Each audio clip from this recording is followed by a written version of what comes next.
Hey everybody, it's Roy from A&S Gear, and we're looking at the brand new marker from Planet Eclipse, the EMEK 100. So this is like the Etha 2, just the mech version of the Etha 2. So let's go ahead and pop it open and see what you get inside the box. We get the foam with the manual right there. And then we've got our marker and our barrel. Underneath our sleeve, we've got some Allen keys, some grease, and the spare rings kit. And that's just a basic barrel right here. Nothing fancy about this. It's like a 12-inch barrel. All right, now, when it comes down to the upper section of this gun, so the bolt, or the engine, I should say, like this upper section, it's all the same as the stock Etha 2, except for the fact that it has no electronics in it. So underneath this eye cover, where you would normally see your sensor, your eye sensor, there's going to be nothing inside there. So let's pop that eye cover off real quick, and you can check out and see what's inside there. Flip that up. All that is just a spacer now, right? A rubber spacer where your eye pipe would normally be, or your eye reflector. I'm not sure what they call it. I think they call it a reflector. And then you've got your detent in there as well. So this does not have an electronic eye system in it because this is a mechanical gun. Now this EMEK 100 is also PAL compatible, so it has the PAL loader or PAL feed neck on top. So if you have a PAL loader, you can go ahead and throw that on there and run it with the PAL loader, or use any other loader that you have and throw that on there as well. If you want to keep it all mechanical, the PAL loaders are fantastic for a non-electric loader to keep up with how the gun shoots. In here, there's nothing in here. This is just a handle, a dummy handle for you to hold on to up there. Normally you'd have batteries up in here if you had the electric version, but since the mechanical version, no batteries in there. We are going to pull the grips off, so when we get through this, you can kind of see where everything is inside of there. So grips come off the same way. Now let's go ahead and remove the frame from the body, and that's really where we're going to see the difference in the marker.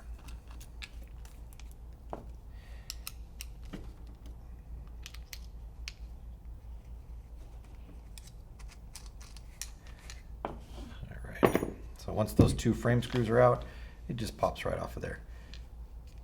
Looks familiar to anybody who's used to seeing the underside of this.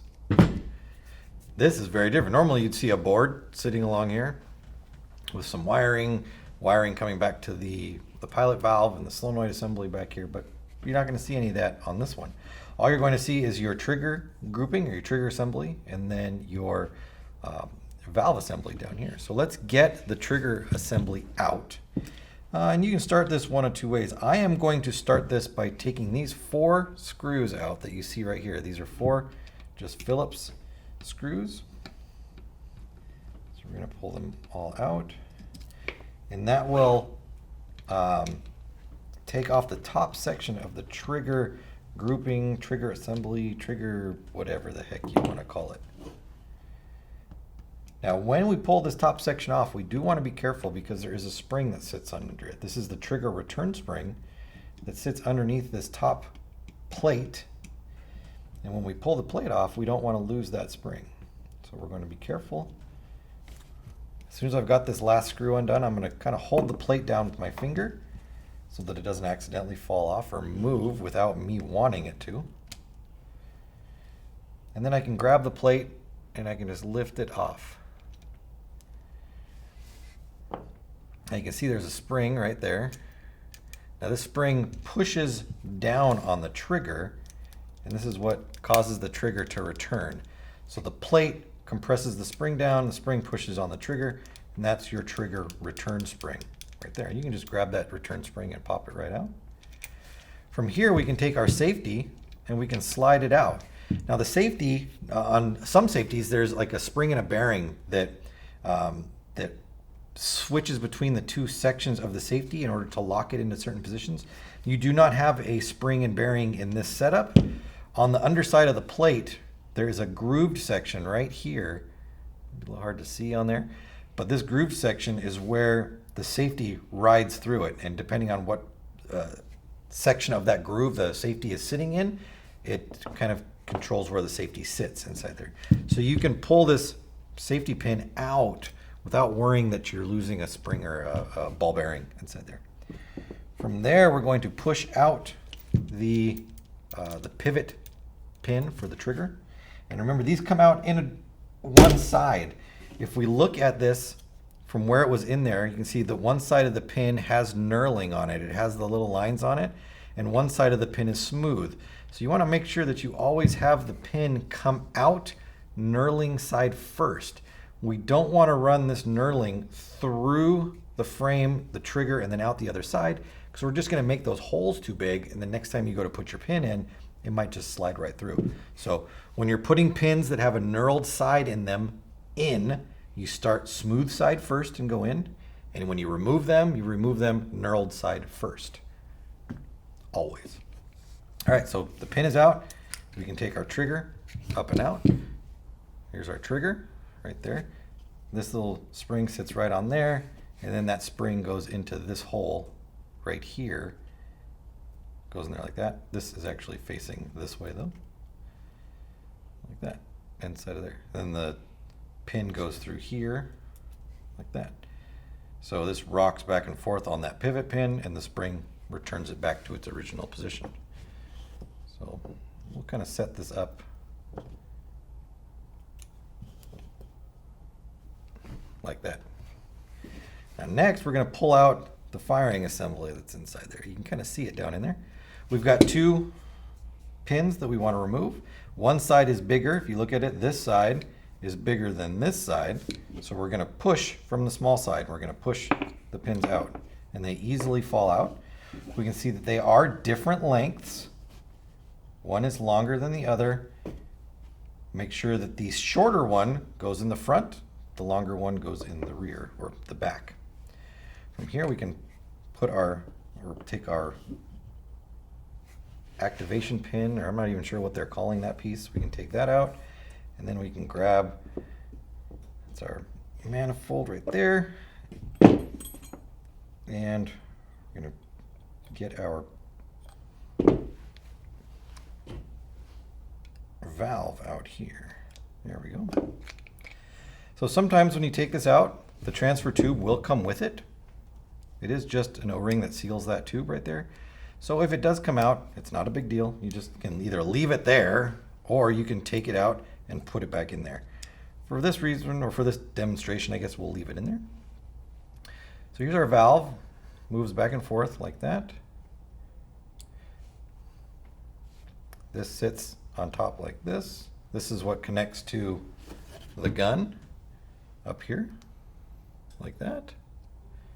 So these seals are very important. That upper seal and that lower seal, very important that those are taken care of and well maintained. So that's going to go like this. This little rod right here is the link between the trigger and the valve assembly. So this actually sits up like this, and when the trigger rocks back, it pushes this rod back and forth, or back I should say, and pushes against the valve and pushes it back that way, which causes the gun to shoot. That's you pulling the trigger back. When you let go of the trigger, the pressure coming up through here will return that back forward, and then the gun will recock itself, or the breech will open up and it'll be ready to fire again. So that system works by you pulling the trigger. The trigger pushes against this pin, or this rod. The rod pushes against the valve and changes the valve. So the valve moves back and forth, and the spring returns the trigger back to its original position. Right like that. Pretty nifty little setup right there. If you have seen the EMEKs, there's a very similar thing going on inside of there. All right, so let's put it back together. So we're going to take our assembly and we're going to drop it in. I always like to try to keep it together when I put it in there. Make sure my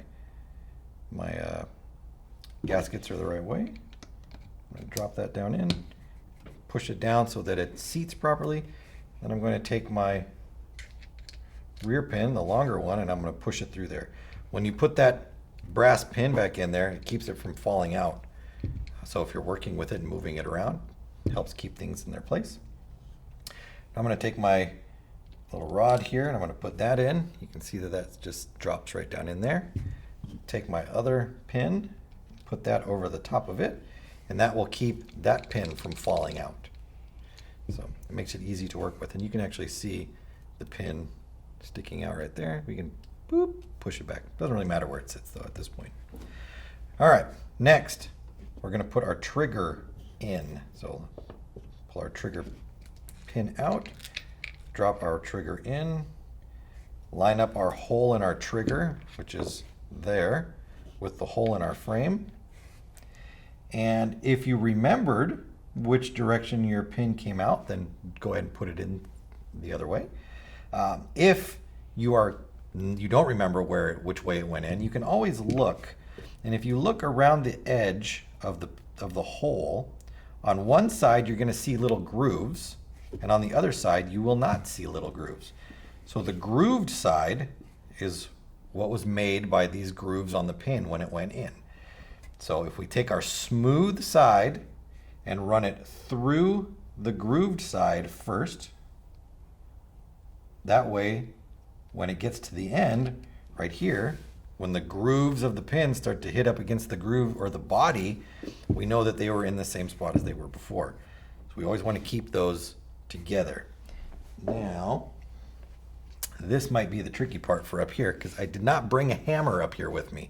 So I'm just going to push this in a little bit so that it does sit in its spot. But after I'll finish this video, I'll go downstairs and I'll set that a little bit deeper. We want that to be flush right there, but I just realized my hammer's missing. So that's okay. We'll worry about that later. We can see that our trigger is pivoting nicely right there, no issues. Now we can put our safety in.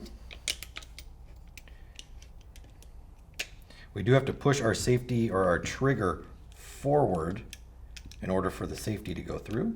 If the trigger is back, the safety will get stuck and it won't slide in. So push it forward, push it in, and now we can properly use that. Put our spring in, take our plate, make sure that the spring does go into that hole right there. So I'm going to look at that first, push that down.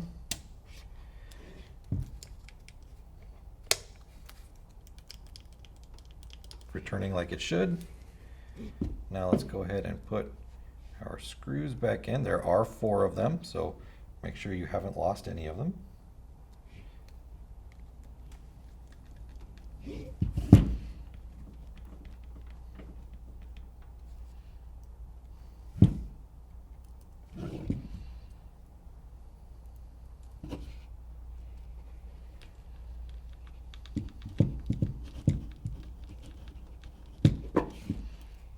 All right, 2 down.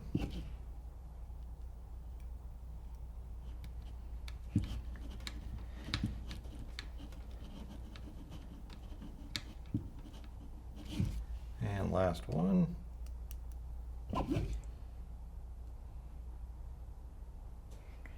These EMEK guns are super easy on maintenance. They've really made these trigger assemblies very basic and very easy to work with. All right. Safety works properly. That's good. Now we can go ahead and take our lower and upper, put them back together. Put our frame screws in.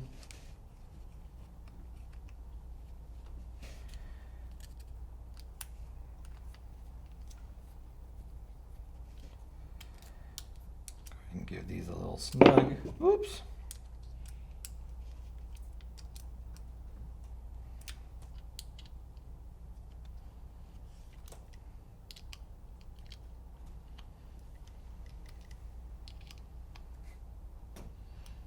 And there we are, almost back to normal. Get our grips on. There